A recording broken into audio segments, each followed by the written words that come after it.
Innovation isn't always about inventing something new or a new way of doing things.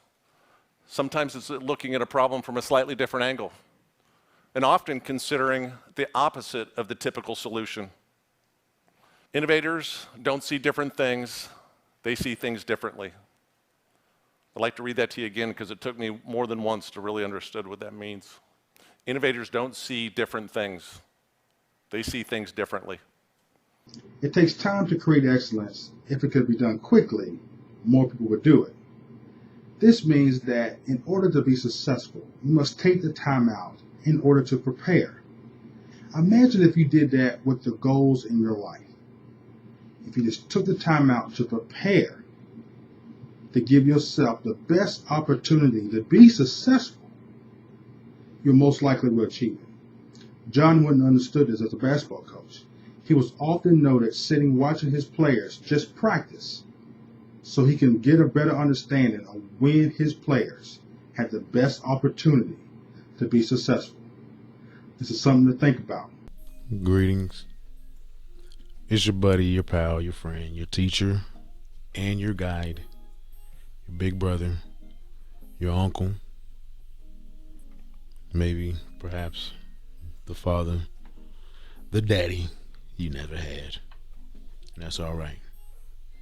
I speak primarily to young men about being a Mac, a man of aptitude, charm, and knowledge. Okay? Because it is a pertinent subject and is a very strong source of motivation, and it can be the cause of depression, anxiety, angst when a man is not adept at interacting and controlling the dynamics that they encounter with women. Okay? Of varying degrees, mainly in matters of romance. I want to talk about a word you may be familiar with, you may not be familiar with.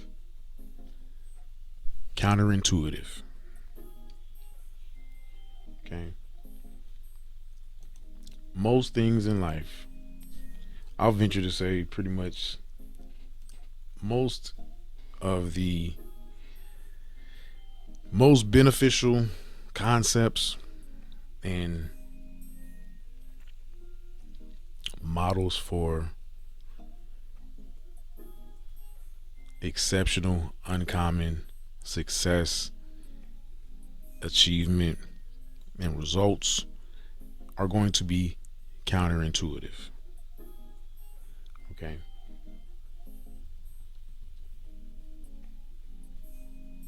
Okay. That means that it is not easily understood in an instinctive, unconscious way. Okay. It's opposite of your intuition, your natural senses. Okay. Counterintuitive. Contrary to what you would naturally expect, naturally feel, naturally do. Counterintuitive. Most of the most beneficial practices, models, ways of doing are going to be counterintuitive. Okay? They're going to be contrary to what your natural senses and intuition will dictate to you, will tell you. Okay? So this is a mind switch. A man of aptitude, charm, and knowledge. Now you are equipped with knowledge. Once the mind expands, which is what it does with any new idea. So perhaps I've introduced a new idea to you, counterintuitive. Okay? And we'll talk further about specific types of counterintuitive models of thinking. Once your mind expands to that new idea, as long as you continue to practice that, as long as you continue to dwell upon the fruits of that idea, the benefits of that idea, the benefits of practicing that idea, learning more about that idea, your mind cannot go back. Now, with enough time and neglect of new ideas, new skills, new paradigms, there is the potential for atrophy, of decline, of decay. Don't use it, lose it. Okay? So this game, you have to practice it. You have to apply it. Counterintuitive to your nature is the mind of being a pimp, putting yourself in Mac position, player in Mac position. Again, remember, those individuals who are the best definition of successful, of living a life of achievement, peace, harmony, and fulfillment, they interact with life as one would a game. Therefore, you are a player. And as a player, you want to win. And whatever that looks like for you. Again, think about a game. There are games that are competitive to the point where there are matchups. You face a boss, so to speak, and you have to overcome that boss. Think about Mortal Kombat. You fight another opponent. Some people approach and choose to play games in life to where that is the essence, that's the nature of it. Okay? Think about different forms of business that have a competitive nature, competitive essence. Okay? And then some people choose to give their energy to games that there's an object to it. There's an object to win, but that what winning looks different.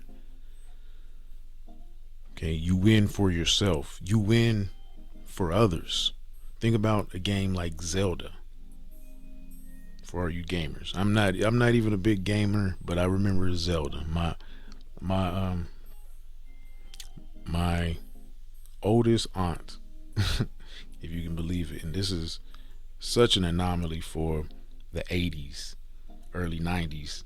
My oldest aunt was a total gamer, and this is back in the 80s. So she was playing Nintendo, Super Nintendo, Sega, Nintendo 64. And I don't think she lived long enough to see PlayStations and all that. But anyway, she played Zelda. Zelda is a game, from what I remember sitting there watching her. She was a gamer. She was hardcore. Such an anomaly for that time. So cool to watch. Now that I think about it, looking back. And she wouldn't let you touch her games, but it was so fascinating for us to sit there and watch, because she played games like Zelda, which in itself, watching it and watching someone who's good at it, masterful as she was, navigate through the game. And she was, back then they had magazines that you could buy to learn codes and learn secrets and stuff like that. So she was all in there. So Zelda was like a movie if you're sitting there watching it as a little kid, watching someone play it and navigate the game. And winning in that game looked like achieving different goals, accumulating certain things that needed to be accumulated in order to further your journey along. Okay? But this is a game. And then somewhere along the game, or at the end of the journey, you save someone, right? I think in Mario you have to save the princess. I think in Zelda you have to save someone. Okay, again, I'm not a gamer, but I just use that example. So as a man of aptitude, charm, and knowledge, we're playing the game not just for ourselves, we're playing the game for the community, for our families, and then the outgrowth of that. Everything starts local, starts in the home, starts with family, grows out to the community and the greater collective. Okay? And a man of aptitude, charm, and knowledge, a Mac, understands that. Okay? And that's part of what drives a man.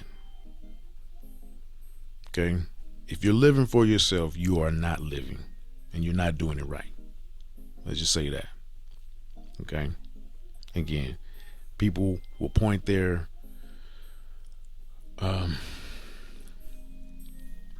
morality, they'll put their morality on individuals who choose to live lifestyles that are contrary to the norm, that are counterintuitive.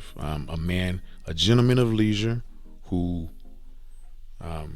is self-sufficient, is unapologetic about perhaps keeping multiple women, and carries himself with a level of integrity and is always, and is not a nuisance, a menace, and adds value to his community, to society in some way, in a meaningful way, to whatever degree that looks like for him. He's going to think about these types of things. So this is a game. And once you learn this game, once you learn the game, you grow in the game. You don't stop playing the game. The game evolves, players change, settings and arenas change, rules can change. But your approach to the game, your understanding of the principles, and we always talk about principles. Principles are principles because they always apply, and they will always be at the essence of what it takes to achieve, to get results in whatever endeavor that you're faced with or that you choose to pursue, whatever situation you're faced with, and whatever endeavor you choose to pursue. Counterintuitive to your nature is the mind of the pimp, the player in Mac position.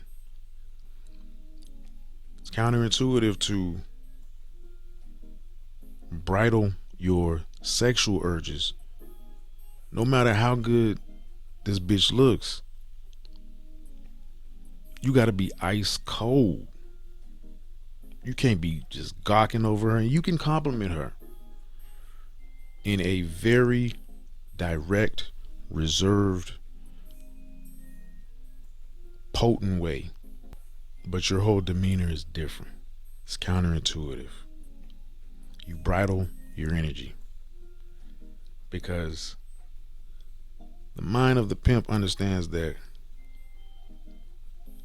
she has to bring the value to me. I've done the work. I've already done the work, and you're choosing me. There's a reason why you're choosing me. You're choosing me right now. You have chose, pay the fee. You have chose, now show how serious you are. Make the sacrifice.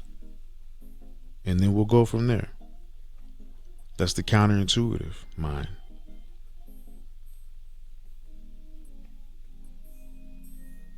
That's the mind of the Mac.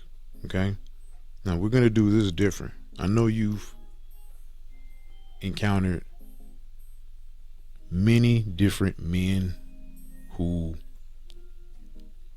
handle you a certain way. I don't know about those other guys. All I know is what my agenda is.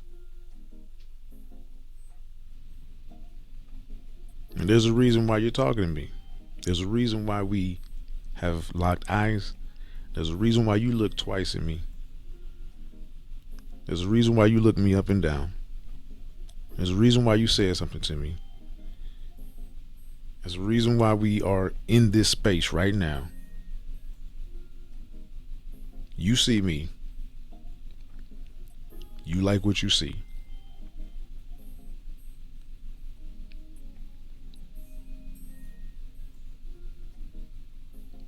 Now, pay for your curiosity, because your curiosity is there. Now you got to pay. Okay, this is the sneak preview. Okay.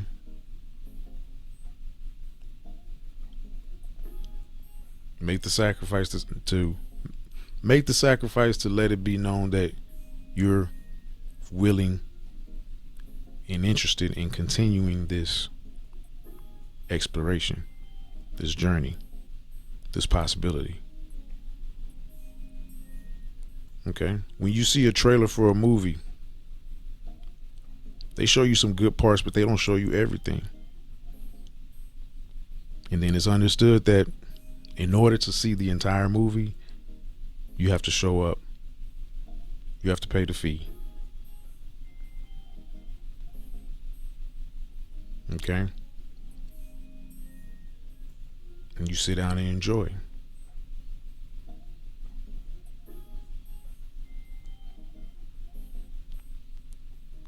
So, as a Mac, I mean, it should go without saying that you've done the work up front, okay? Because we don't get ready, we stay ready.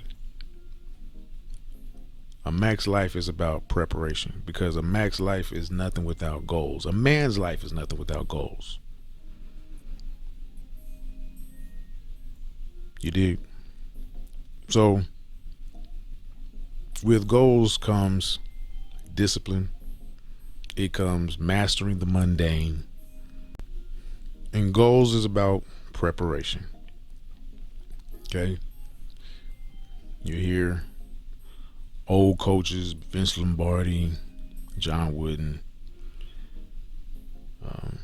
Jerry Tarkanian, John Calipari. I've read a lot of their books. And one thing they always stress, one common thread between all of those that I've mentioned and more, is how much they preach and dote and harp on preparation. Doing things the right way. Doing things the right way all the time, repetitiously. Okay, the power of repetition. The power of repetitious thoughts. Good, repetitious thoughts. Okay?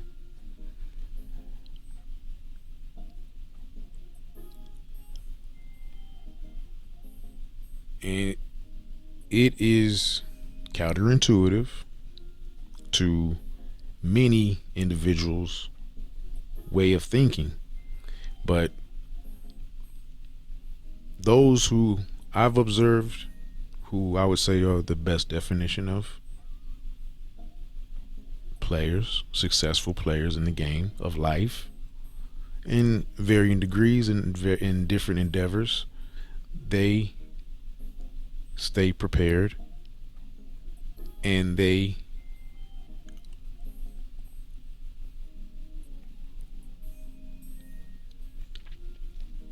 stay prepared by running dialogue They stay prepared by running dialogue over and over in their head. I mean, if you read Iceberg Slim's book, he talked about it, how he would play his scenarios out in his mind, practice what he was going to say in his mind, even out loud, plenty times. He talked about it, the power of repetition. It's counterintuitive to many individuals. It may feel stupid for them to rehearse their lines. You know, you're not going to be in a play, but on the contrary, you are. Shakespeare said, life is a stage. So in essence, you are practicing for the play. So counterintuitive to your nature is practicing your lines.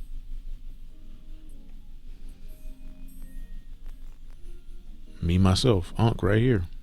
I practice lines all the time. I'm in sales. Okay. I do presentations, and I have to go out and network, and so I practice just basic conversation, answering questions, common questions that someone might ask me. I rehearse my lines. Okay, I'm someone who actually has a bit of anxiety, an introvert, so that helps me feel more prepared. That helps alleviate some anxiety. Now, fortunately, I say this humbly, fortunately, my anxiety does not pretty much exist with women. And that's, again, I say that humbly, but that proves to me that this game I was blessed with. I know not everyone can be born with it as I was, or picked it up. If I wasn't born with it, I picked it up quite naturally through some kind of osmosis, because my father is not a ladies' man at all. The individual, the guy who I would call my big brother, he was a pretty smooth cat. I saw him shoot. See him. He would take me to the mall. My big brother would take me to the mall a few times. I saw him shoot at girls back in the day. My cousins, they were all three of them, my main cousins on one side of my family. They were pretty smooth. I learned from them. They were witty, goofy, but player ass niggas. So that's kind of where I got my game from. And then just developing myself, just being myself. Again, I consider myself probably more of an ambivert technically, but yeah, I never really had a problem with the females, man, because I'm just myself. But I understand not everybody has that, so that's why I teach. That's why I'm a coach. And again, counterintuitive to nature is you know, if you feel the need, I guess I do practice lines. I practice lines. I have practice lines of what I'm gonna say to females, just naturally, just, you know, playing over my head, or I went over lines that I did say, and then what I would have said maybe differently. So yeah, that's game. You know, that's, you know, but counterintuitive to your nature is making a woman see the value. But now, counterintuitive to your nature is, as a lot of old pimps would say, sockets in my pocket. Okay. So yes, counterintuitive to nature, you know, is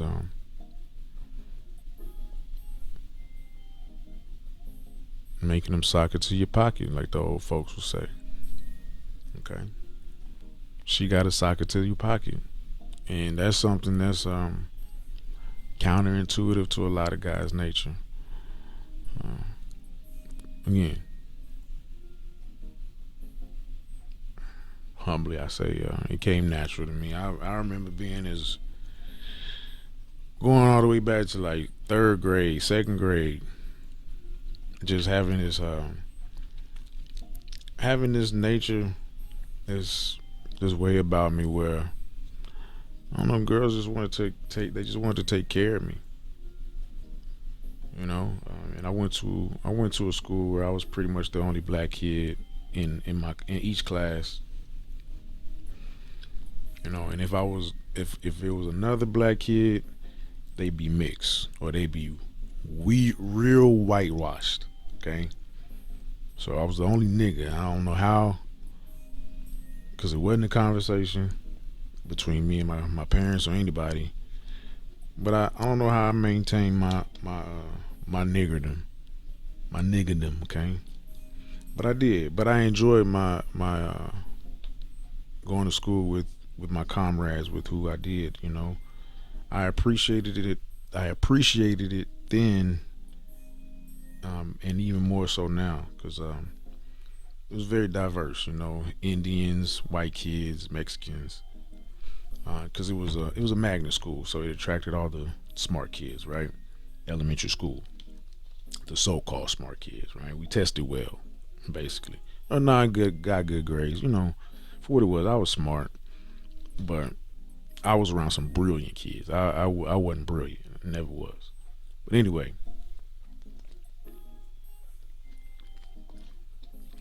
counterintuitive, I learned early on, before I even knew what I was doing, before I even knew what counterintuitive meant. Counterintuitive to what other boys would do is, you know, want to play rough with the girls, want to assert a certain type of brute and bravado. Even, you know, that goes back as young as, again, second, third grade, with boys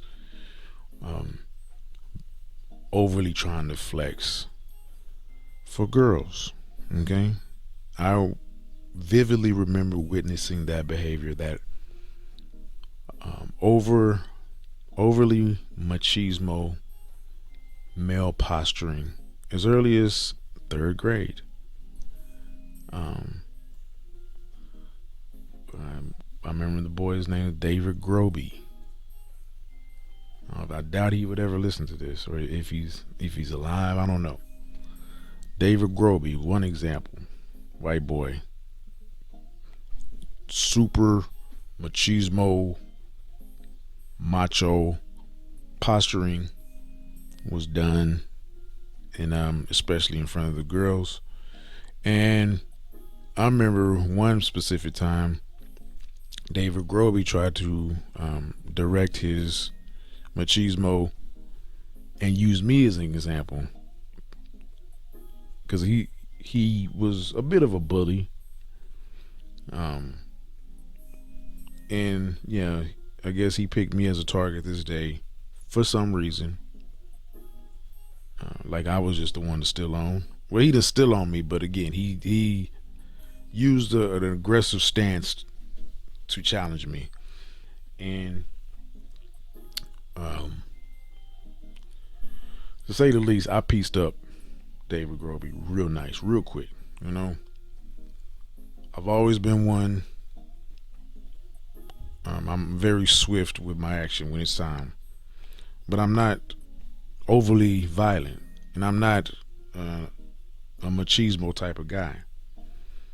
Okay, it's never been me. And so, counterintuitive to someone like David Groby, I early on displayed my my different sensibilities. Okay, and that's what before even understanding the duality, the polarity, the principle of gender, the masculine and the feminine principles.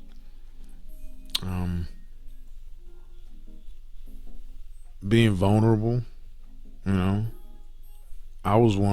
learned very early on to ask for help. Asking girls for help worked wonders. Instead of acting like I already knew, instead of acting like I was a know-it-all, instead of being a show-off, a one-upper, I was by nature just very humble and willing to ask. And I remember a very cute girl next to me, Allison Eaton. Oh my goodness, Allison Eaton was so cute to me. She could draw very well, her and Raquel Gonzalez. And I was very vulnerable with Allison Eaton. And that was one of my early conquests in a way, because initially I know she wasn't feeling me. And she even said as much, like she didn't really like me. And it got back around to me that she had mentioned my race. She had mentioned that she didn't like the little black ass boy. She didn't say it like that. I'm putting cut on it, but I was I was very dark back then. I was darker then than I am now. I'm pretty dark now, but I was super dark back then. And chocolate wasn't in like that anyway. And yeah, she wasn't feeling me. And back then I was a runt, and girls usually grow faster, so she was bigger than me. So it was a perfect case of being small, being maybe not looked at as attractive, not having. And I was, pretty much, I was cool. I stood out because I was black, and I was cool enough, but I wasn't just in the crowd. I was cool, but I wasn't just in the crowd. Wasn't just in like that. Like, they would invite me to different functions and stuff like that, but I wasn't just in like that. You dig what I'm saying? So I had that against me, But that was one of my first little conquests, because eventually, again, playing the game, I remember understanding but not understanding when I asked her if she would teach me how to draw. I remember the eye contact that I gave her. Okay, being intentional about the eye contact. And then just being emotive and inflective with my voice. And I've always had, technically, for all intents and purposes, believe it or not, a pretty deep voice. Like, my voice, even as a pre-adolescent, was not high. I pretty much always had a deep voice. My voice never really changed. You can ask my mother, and I actually have recordings of me at my brother's baby shower when he was born. I was 6 years old, and they asked me, how did I feel about having my baby brother, and my voice was deep. And I just, recently went back and watched this, and it was pretty fascinating. But anyway, but intuitively, for me, I knew to be inflective and emotive with my voice. Could you help me? Could you help me? I would love to. I don't know what I said, but I would love to draw like you. Could you teach me?